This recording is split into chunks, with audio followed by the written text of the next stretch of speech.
Right, so Keir Starmer has come out praising Margaret Thatcher, has he? What took you so long, Keith? You're Tony Blair on steroids, aren't you? That's what you called yourself, isn't it? Blair said he saw it as his duty to carry on where she left off. Thatcher herself said, when asked what her greatest success was, her greatest achievement, she said Tony Blair. So if this sudden declaration of fondness on his part for the architect of the last 44 years of politics has taken you by surprise, really ought not to have done. I dare say few will have been surprised by this who pay any attention to the man and what he says and what he does. But clearly what it does mean is that he must feel he is absolutely certain he is on course for victory come the next general election, on course for a majority, to be bold enough to just say to the country, to admit it, that he's the real Thatcherite now, with the Tories having gone too far right. But it should be telling anyone that wants the Tories out because they want change, that Labour absolutely isn't that. With Starmer sending message after message out, if you care to listen, that things absolutely will not change from the last 44 years of how this country has been wrecked, the wealth divide getting ever greater, the privatised services ruined under him, because under Starmer, by his own admission, and echoing the words of Theresa May, well, he did it no less. Nothing will change under him, and it doesn't make anyone saying that a Tory enabler either. Starmer is a Tory. He's admitted it. He's a Thatcherite. So if you're going to vote for him, look in the mirror when you tell someone that. Right, so Keir Starmer has admitted not so much to being the heir to Blair, but what that really means is the next generational Thatcherite Labour leader after him, saying that Thatcher was worthy of praise because of the meaningful change that she enacted. Meaningful for who, though? I've spoken before in videos of my earliest memories, because I was born during the Winter of Discontent near the end of 1978. All of my earliest memories, my formative years therefore, growing up, were under Thatcher, and seeing the effect of her meaningful changes on my family. It always stumps me seeing how people my age became Tories, or younger even, having grown up in similar times, but of course they predominantly didn't come from a working class background like I did they? My dad, the factory foreman as he was when I was little, who, like so many under Thatcher, lost his job because mass unemployment should be one of the most prevalent things attributed to Thatcher's rule.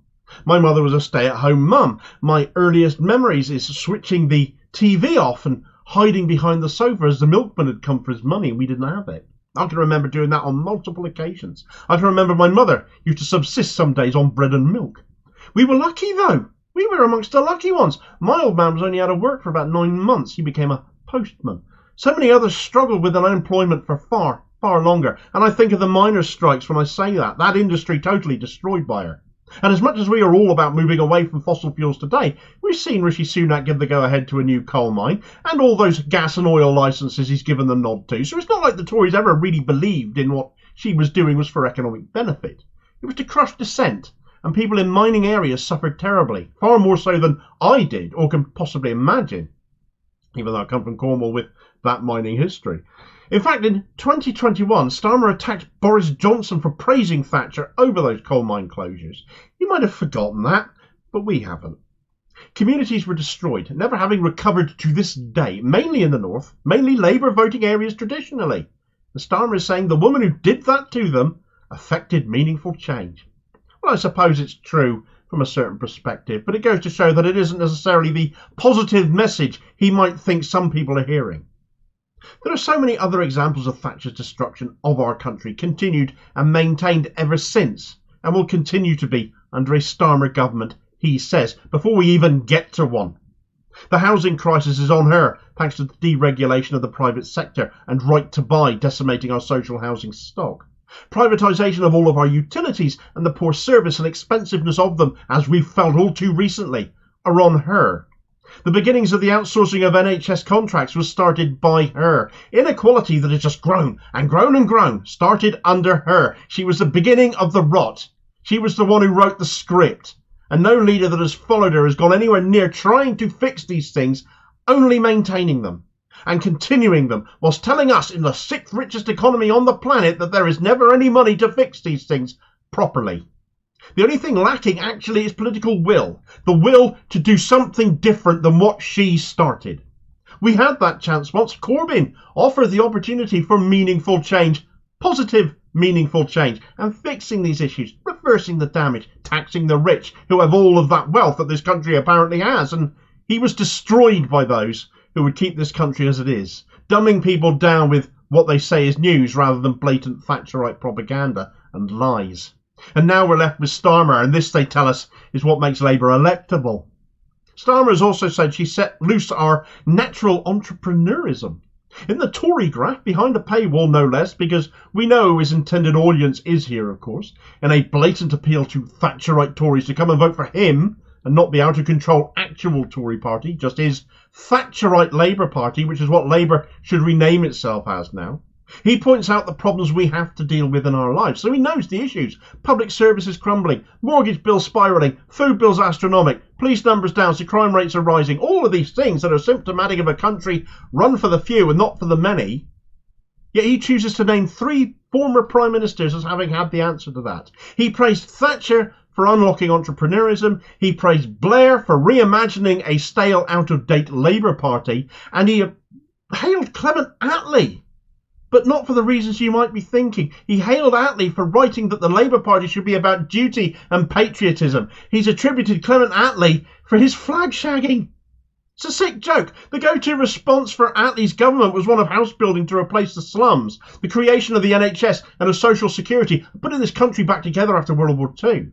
The greatest Prime Minister this country has seen, bar none, in my opinion. He was a leader who led, who brought great change for the betterment of all. Thatcher set about destroying that, and that vandalism has been carried on by every leader thereafter. Entrepreneurism is a novel way of saying families did whatever they could to put some food on the table. Saying Blair reimagined the Labour Party is a sick way of saying how much he Toryfied the party, to the point an actual Labour leader like Jeremy Corbyn was completely undermined from within.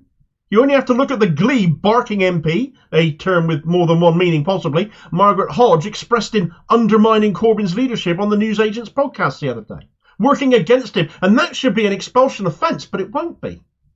Being a socialist is as proven by who gets purged from Labour, the Democratic Socialist Party now, apparently. That very much no longer is that, though. After Blair, Corbyn became the exception. Being Labour in the Labour Party was the exception. Look at the MPs who have been purged, who have been deselected, who will be gone, or who have tried to be deselected. The members who have gone, the donors who have come in and replaced them as more valuable. Starmer has been a screaming Thatcherite virtually since day one. He's now nailed his colours to that, emboldened by polling, so emboldened he's finally deleted all 10 of his original leadership pledges, therefore 100% binning them, never having meant a single word of any of them, becoming Labour leader by fraud. He couldn't care less that he's losing councillors hand over fist over his position on Israel and Gaza either, because the only thing that matters to him is getting into number 10 at any cost. Blair's former advisor John McTernan said over a year ago now that Labour is now a safe place for Thatcherites, with a smile on his face. Labour should never, ever be that. Corbyn proved Labour is a lost cause to us, defeated as he was.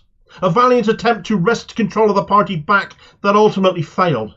It is not an alternative to the Tories if it is a safe place for some Tories to go now, has a leader cheering on Thatcher again, praising her, and is writing in right-wing rags appealing for Tory votes, figuring, as Mandelson still seems to think, that the left have nowhere else to go to vote. They won't vote for them.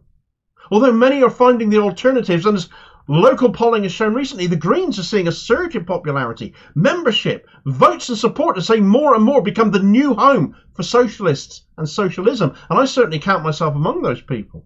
There are Labour MPs speaking out against this narrative, but not many. And if you're familiar with the lefty Labour MPs, these names won't surprise you. A couple of examples here. Ian Lavery, himself a former miner, said, "I can assure you, my constituents do not in any way share this view. Thatcher brutalised the miners and their families."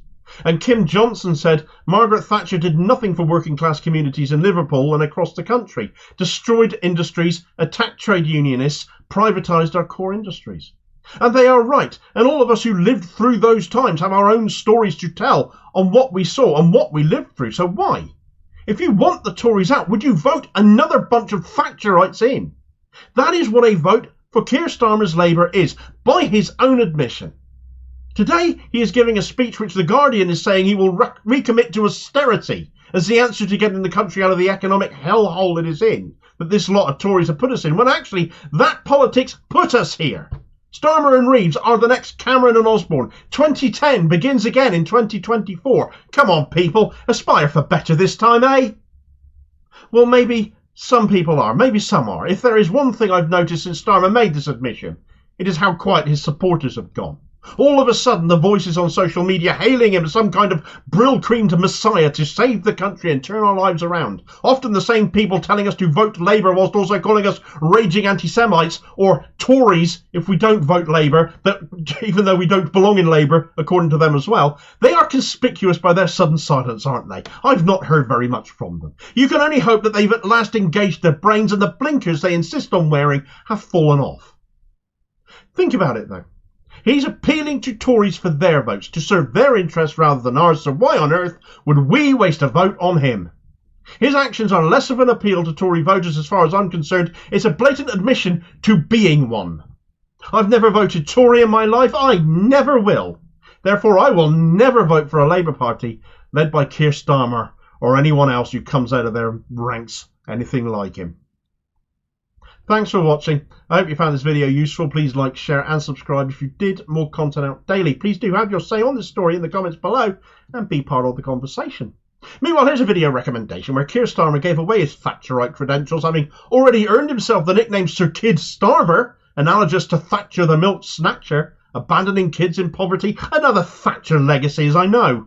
That Starmer is happy to continue to if you vote to let him do it, and I'll hopefully catch you on the next vid. Cheers, folks.